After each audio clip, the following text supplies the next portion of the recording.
morning, children. Very good morning. So yesterday class continuation up to where we completed yesterday class. Already second chapter is going on. What is the second chapter now? Very good. Biological classification. Biological classification. Biological classification.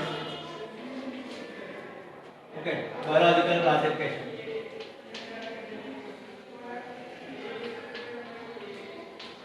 Biological classification.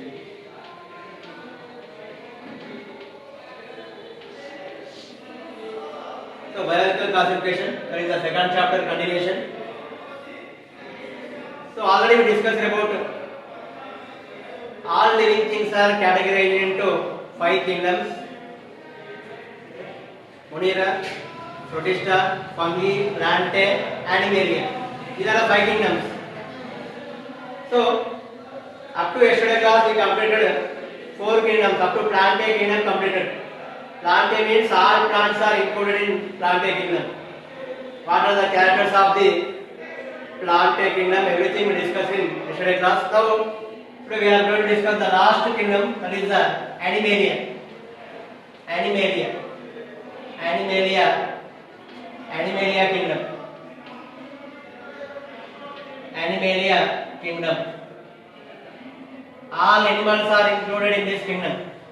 In this Animalia kingdom, all animals are included.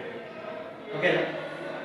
But what are the characteristic features of? What are the characters of Animalia kingdom? Here, all animals are heterotrophic.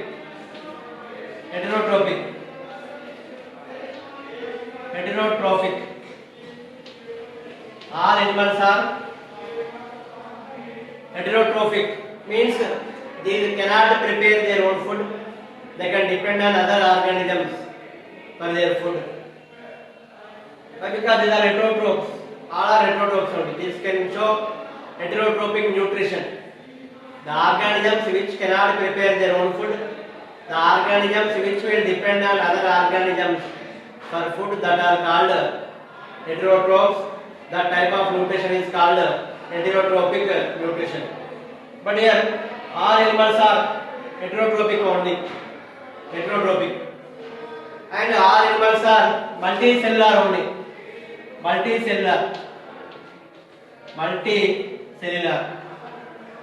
Multicellular means more than one cell. It's more than 2 cells. All animals are multicellular only. Their body is made up of more cells. Already you know that what is cell? Cell is the basic unit of life. The group of cells are called tissues. The group of tissues combine and form organs. The organs combine and form organ system. So especially in animals we can see tissues, we can see organs, we can see organ systems also we can see. Okay. Heterotrophic, multicellular, and eukaryotic. All are eukaryotes only. Eukaryotic. All are eukaryotic. All are eukaryotic. So what is eukaryotic? Means they are having nucleus. All animals are having membrane bound nucleus. All animal cells having nucleus. Nucleus there means we call what? Eukaryotic or eukaryotes. Okay. For example, if you see in bacteria, there is no membrane bound nucleus. That are called what? Prokaryotes. Already in 8th class we have learnt about what are the differences between prokaryotic and eukaryotic. What are the differences between unicellular and multicellular? Already you have learnt. And 10th class first lesson nutrition. First question: what are the differences between autotrophic nutrition and heterotrophic nutrition? So here all animals are heterotrophic, all are multicellular, all are eukaryotic. Means they are having membrane bound nucleus. But here in these the animals there is no cell wall. Lack of cell wall. There is no cell wall in animals. There is no cell wall in animals. cell wall is not present in animal cell. Already you have learnt about what are the differences between plant cell and animal cell. Cell wall is present in only plant cell. Cell wall is absent in animal cell. But animal cell, there is no cell wall. They are having outer layer, that is cell membrane. Cell membrane is also called plasma membrane. So directly cell membrane is there here. There is no cell wall in animal cell. There is no cell wall in animal cell. They are having cell membrane. Cell membrane is the outer layer. They are having cell membrane. They are having cell membrane. The cell membrane is also called plasma membrane. So there is no cell wall.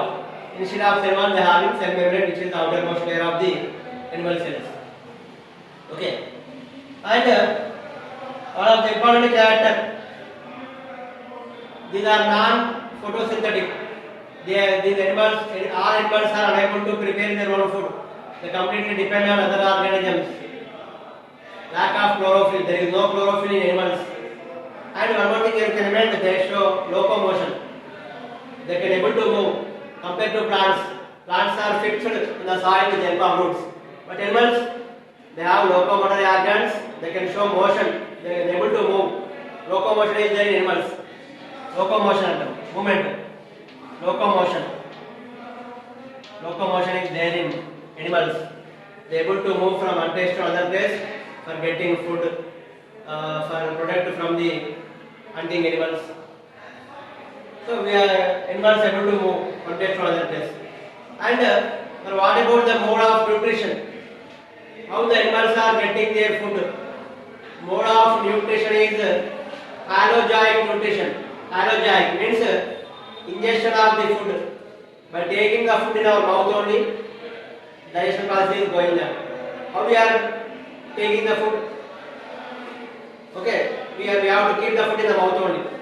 So that type of the nutrition is called holozoic nutrition. Holozoic nutrition.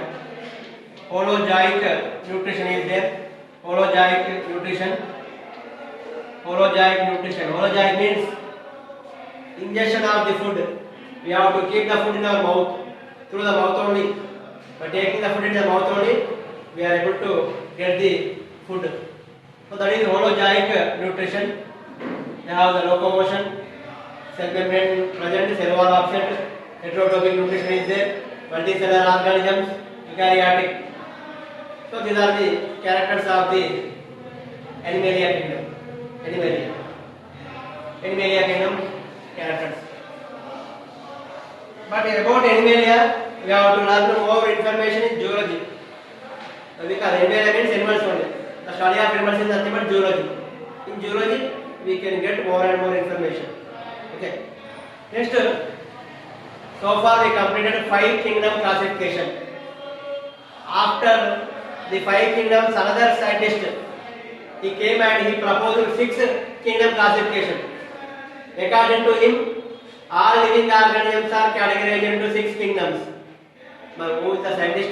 The scientist name Carl Woese. The scientist name Carl Woese. Carl Woese is a scientist. Carl Woese. He introduced 6 kingdom classification. Actually, so far we discussed 5 kingdom classification. Monera, Protista, fungi, plant, animalia. According to the scientist Robert H. Whittaker, he classified the living organisms into 5 kingdoms. But after the Robert H. Whittaker, Carl Woese, he introduced 6 kingdom classification. 6 kingdom classification. 6 kingdom classification. But what are the 6 kingdoms? Simply, actually 5 kingdoms are there. Monera, Protista, fungi, plant, animalia. Just one change only here going on. Just he replaced the Monera kingdom. He replaced the Monera kingdom with bacteria and archaebacteria. Bacteria and archaebacteria. Archaebacteria. Remaining same. Just he replaced the Monera kingdom with bacteria and archibacteria. The remaining what? Protista, fungi, plantae, and last animalia. So these are the count. These are the 6 kingdoms. Just this classification is similar with Whittaker 5 kingdom classification, but one change only there. What is? Monera kingdom is represented with these 2. Remaining all same only. So 6 kingdoms are there. First one is bacteria kingdom, second one is archibacteria, third one protista, fourth one fungi, fifth one plantae, sixth one animalia. So according to the scientist Carl Woese, he proposed the 6 kingdom classification. Just only one change. That is, kingdom Monera is replaced with 2 kingdoms. One is the bacteria and another one is archibacteria. Remaining 4 are similar. See here. Okay. So this is the 6 kingdom classification.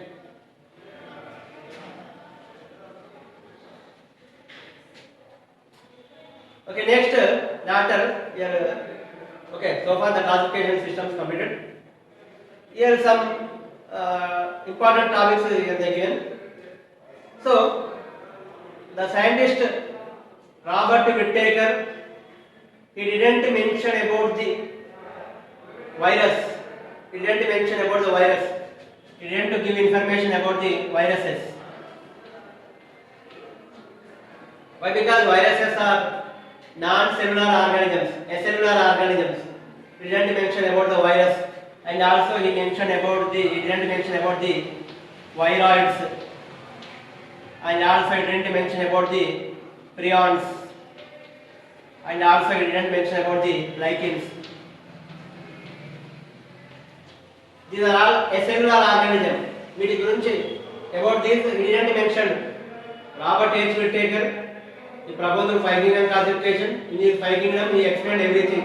Monera he explained somewhat, protista, fungi, plant, animal. But in that 5 kingdoms, in anywhere he didn't mention about these. About virus he didn't mention. About viroids he didn't mention. About prions he didn't mention. About lichens he didn't mention. But now we are going to discuss about what are these important topics. About the virus, about the viroids, about the prions, about the lichens. First virus. First we have to discuss about the viruses or virus. Actually, these viruses are acellular organisms, non-cellular. Viruses are non-cellular organisms.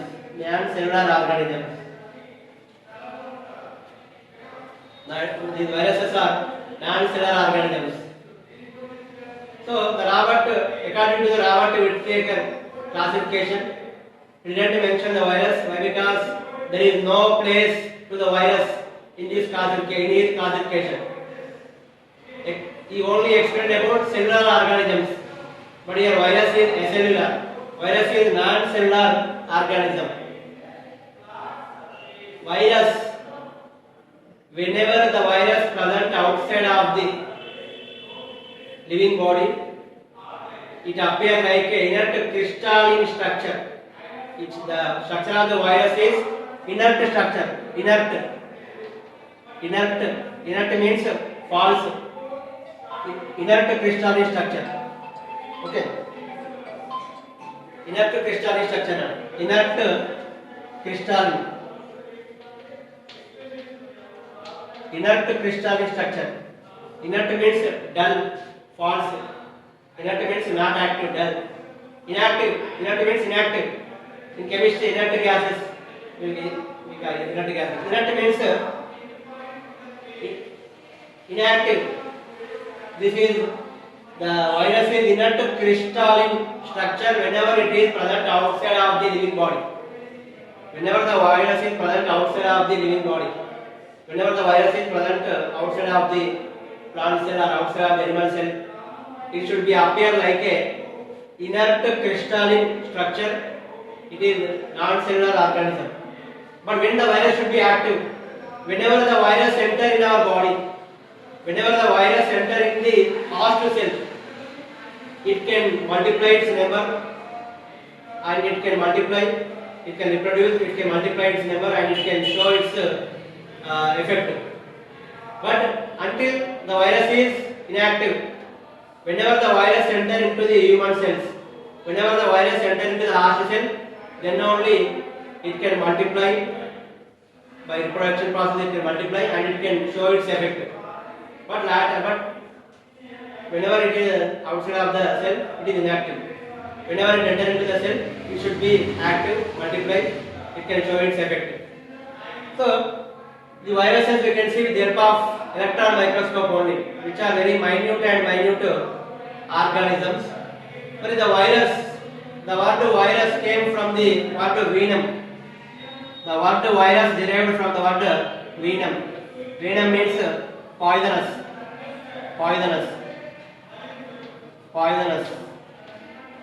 which was given by the scientist Louis Pasteur.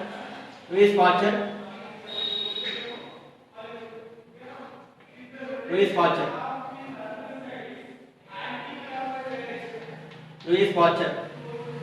According to the Louis Pasteur, he said that virus means, the term virus means venom, which means poisonous substance, which can cause different type of the diseases. Whenever it can enter into the human cells, heart cells, it can show its effect. It should be act like a poisonous substance. That's why the word virus means venom. Venom means poisonous substance, Vishapadartham. So the which was said by the Louis Pasteur. So if you see the structure of the virus contain mainly nucleic acid. If you see the parts of the virus contain nucleic acid. Virus contain nucleic acid. Nucleic acid means genetic material, either that is DNA or RNA. The genetic material should be DNA or RNA. The virus contain nucleic acid, means genetic material, means DNA or RNA. Anyone should be there in virus. But no virus that do not contain both DNA and RNA. Suppose some virus contain only DNA. Suppose some viruses contain only RNA. But no viruses that do not contain both DNA and RNA. Some virus contain only RNA. Some virus contain only DNA. But no virus does not contain both these DNA and RNA. So what is these DNA RNA? These are the genetic materials. These are the nucleic acids. DNA RNA are the nucleic acids. DNA means deoxyribonucleic acid. DNA means deoxyribonucleic acid. RNA means ribonucleic acid. Okay. So here, this is the first part. DNA or RNA that are called nucleic acid. So the nucleic acid is covered with a protein coat. The nucleic acid is covered with a protein coat. The protein coat is called capsid. Capsid means what? Protein coat. DNA and RNA should be there. Above the DNA RNA, what should be there? Protein coat is there. The protein coat what we call? Capsid. Inside a capsid what should be there? Inside the capsid only either DNA or RNA is there. Okay. So DNA and RNA that are covered with a protein coat, protein layer. The protein layer is called what? Capsid. Some examples. Here for example, HIV virus, human immunovirus, and TME virus. These are the examples of the viruses which contain only RNA. For example, if you see HIV virus, human immunovirus, the virus contain only RNA. If you see TME virus, TME means tobacco mosaic virus. Tobacco mosaic virus. TME which you will learn about in second year special diagram explanation there. So TME virus, tobacco mosaic virus, which can affect the leaf of tobacco plant. Tobacco plant. This virus affect the leaves of tobacco plant. That's why this virus name is what? Tobacco mosaic virus, which can affect the leaves of tobacco plant. Tobacco mosaic virus and HIV virus. These both the viruses contain RNA only. There is no DNA. And in some viruses contain only DNA. Here we got one definition here you can remember. The virus which kill bacteria. The virus which kill bacteria. The virus which kill bacteria are called bacteriophage. Bacteriophage. The virus which kill bacteria are called bacteriophage. The virus which kill bacteria are called bacteriophage. This bacteriophage contain only DNA. This bacteriophage contain only DNA. The virus which kill the bacteria. The virus which kill bacteria. The virus what we call the virus? That is what? Bacteriophage. Bacteriophage is a virus which kill bacteria. No need to confuse. The virus which kill bacteria, that is called bacteriophage. The virus which kill bacteria, that is called bacteriophage. So bacteriophage is virus or bacteria? Bacteriophage is virus only. Bacteriophage is one type of virus which kill bacteria. Okay. So these bacteriophages contain only DNA as a nucleic acid. Remaining, if you see HIV virus, if you see TME virus, they contain only RNA. Okay, this is about the viruses. About viruses, if we didn't see in any of these kingdoms, so we didn't explain about the viruses. Okay, so viruses completed. Next, viroids.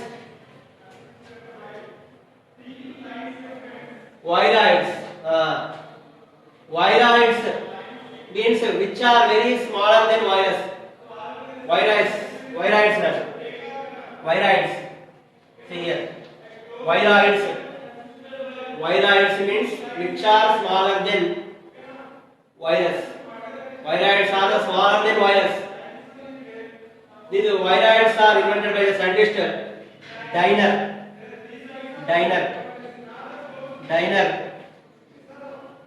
Invented, the scientist Diner, he invented the viroids. He invented the viroids. Viroids are very smaller than virus. These viroids contain only RNA. These viroids contain only genetic material, only nucleic acid. Okay, these viroids contain only nucleic acid. These contain only RNA. The viroids contain only nucleic acid, that is only RNA. There is no protein code. Protein code is absent here. Already we know viruses are having mainly two parts. One is nucleic acid. Nucleic acid means DNA or RNA. Another one is protein code capsid. But these viroids contain only nucleic acid. There is no capsid. Viroids, in these viroids only nucleic acid is present. Capsid, protein code is absent. These are naked. There is no protein code. Direct RNA or DNA should be there. There is no capsid, there is no protein code. So this RNA is very less weight. So these are called viroids. Okay. Next, prions. Prions are also smaller than viruses. These prions means these are having only protein code, but there is no nucleic acid. Reverse. Prions means reverse to the viroids. Here viroids contain only nucleic acid. There is no protein code. There is no capsid. But in here prions are having only protein code. There is no nucleic acid. So prions are called proteinaceous infectious agents. They are having proteins. They are having only protein code, there is no nucleic acid, there is no DNA or RNA. But they can infect some diseases. These are infectious agents. Prions. Prions contain only what? Protein coat. They contain only protein coat. They contain only capsid. There is no nucleic acid, there is no DNA RNA. That is prions. Virions contain what? Only nucleic acid, either RNA or DNA, but there is no protein coat, capsid. Okay. Prions contain only protein coat. P means prions, means proteins. Like that it should remain. Last one is lichens. Last topic of this lesson will complete. So lichens. Lichens are nothing but these are a special group of organisms. In that special group, there should be some algae and fungi. Lichens is the combined growth of algae and fungi. Algae and fungi, they combinedly grow and form lichens. Algae and fungi. Algae and fungi. So the symbiotic, 2 minutes. The symbiotic relationship between algae and fungi, that is called lichens.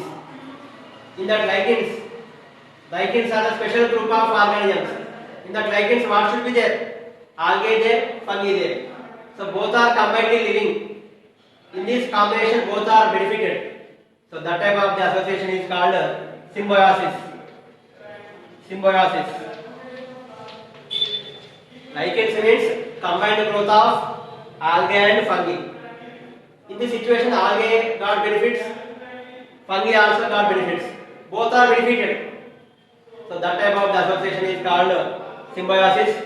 But what is the benefit to the algae? What is the benefit to the fungi? Algae prepares the food. Algae prepares the food and gives to the fungi.